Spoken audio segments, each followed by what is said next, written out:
AutoZone is your one-stop for better stopping power, helping you save time, money, and a lot of sanity by doing the job yourself. Now, to do the job right, you'll need the following tools, which can all be found at AutoZone, including a caliper compression tool and a torque wrench, which are both available through AutoZone's Loan a Tool program. Before you begin, you'll want to refer to the precautions section in your car's owner's manual for any special callouts or warnings. It's also a good idea to have a repair manual on hand to refer to during this job and any future jobs you decide to tackle. AutoZone recommends wearing safety glasses and gloves during your repair. And while not all new brake pads come with hardware, you can always pick some up at AutoZone. At any time, feel free to use the description section to jump ahead in the video. And while you're not changing your rotors today, now is a great time to check them for any irregular wear patterns or signs that they need to be replaced. Before you install the new, you have to take off the old. And while a 2000 Silverado 1500 is being used here, the same steps will help you with your vehicle. Now it's time to remove the wheels. Safety first. You always want to chalk the wheels that you're not working on. Check the owner's manual for factory-approved jack points. Then place the jack under one of the recommended jack points. Raise your vehicle just enough to take some of the weight off the wheel. The tire should remain touching the ground. Then, use a tire iron to loosen the lug nuts. You can use the tire iron that came with your car, or you can grab a Duralast tire iron from AutoZone as shown here.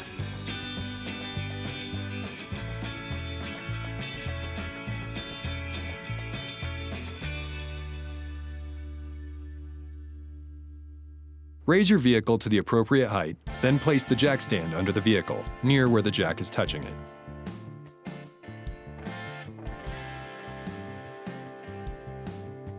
Once you have the jack stand in the appropriate place, slowly lower the jack until the vehicle is resting securely on the jack stand. Now, completely remove the lug nuts and take off the wheel.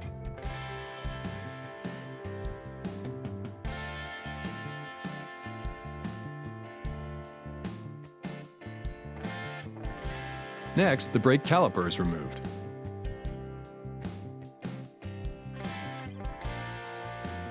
Before the caliper can be removed, the caliper piston might need to be pushed back to clear the rotor, and a flathead screwdriver or an angled pry bar tool is all you need.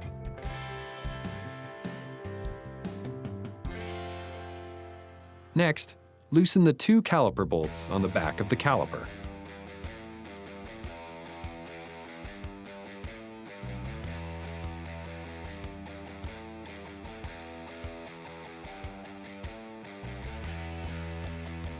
This particular vehicle has a dual piston floating caliper with a rotor hat type parking brake, so you'll need to use pliers while removing the caliper bolts.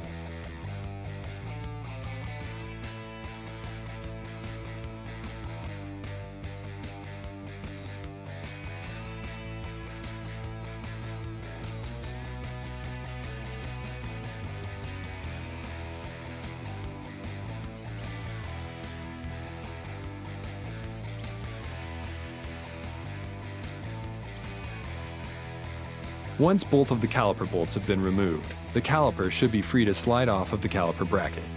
It's a good idea to set the caliper out of the way or use a hanger or bungee cord to keep the brake line safe and free from any stress or tension. Now it's time to remove the caliper bracket.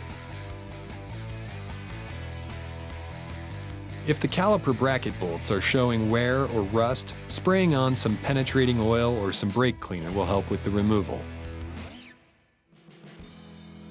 Start by removing the two caliper bracket bolts.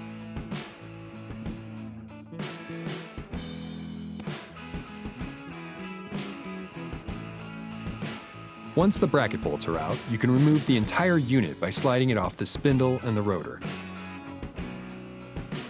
Now the old brake pads and hardware should be easy to remove.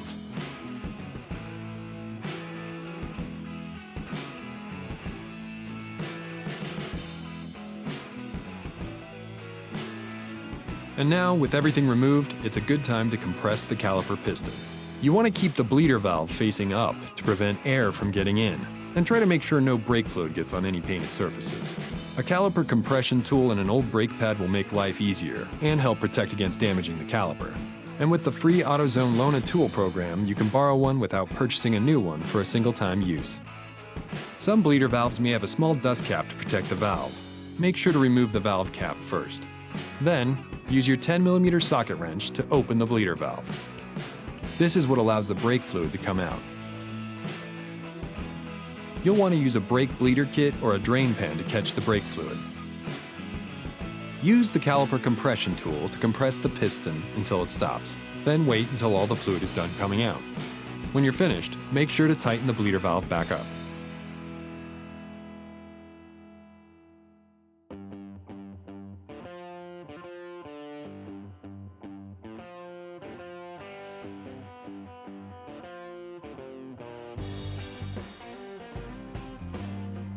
Once you're done, take a good look at your rotor. Check for any uneven or irregular wear patterns. A micrometer tool will check your rotor's thickness and can help you determine if it's time to replace your worn rotors. With the old pads removed, the installation can begin. First things first, let's clean the caliper bracket. Be sure to clean away any dirt or debris from the caliper bracket before installing new hardware and brake pads. Once cleaned, the caliper bracket is ready for action.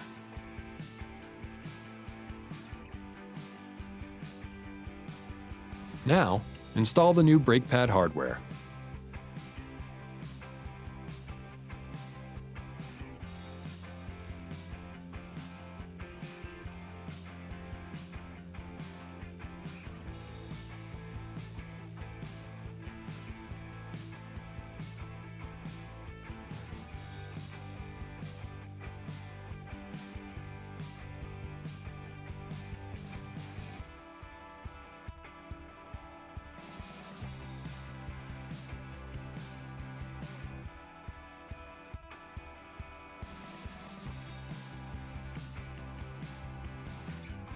Once the new brake pad hardware has been properly installed, it's time to reinstall the caliper bracket. Slide the caliper bracket back onto the spindle. Now, install the caliper bracket bolts. Now, tighten the caliper bracket bolts to the right specifications.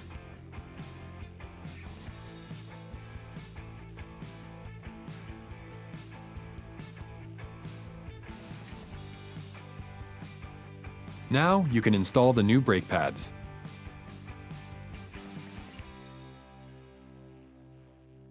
Make sure you apply brake grease to your brake pads where the pads fit into the hardware, but also make sure not to get any grease on the side of the pad that contacts the rotor.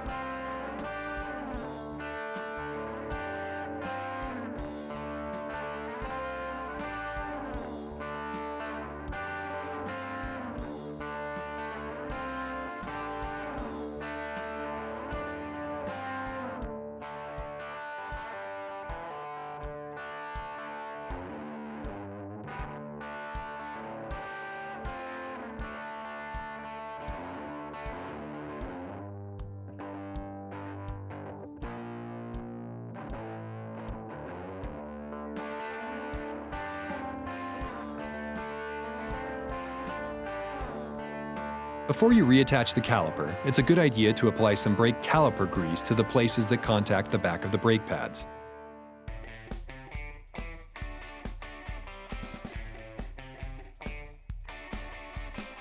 Then, the caliper can be reattached by pivoting the caliper into position.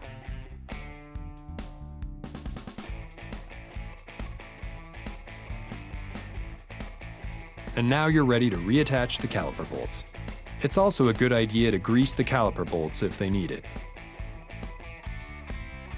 Now you can tighten the caliper bolts to the right specifications, which can be found in the repair manual.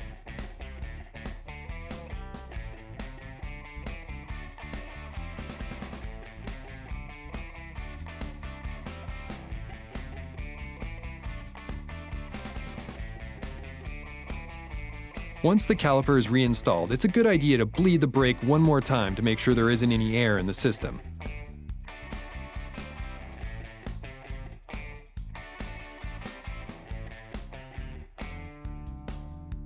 Then, tighten the bleeder valve with your 10mm socket wrench.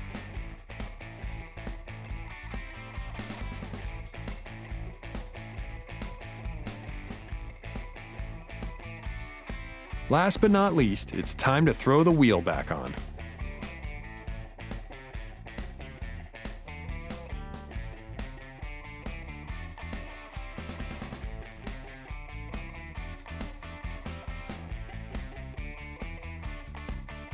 When tightening the lug nuts, do so in a star pattern for easier assembly.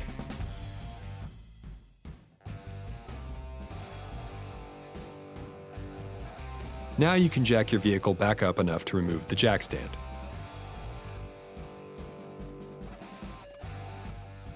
Once you've lowered your vehicle all the way so the wheels are securely on the ground, you're ready to tighten the lug nuts. A torque wrench can help and is available with the free AutoZone Loan a Tool program.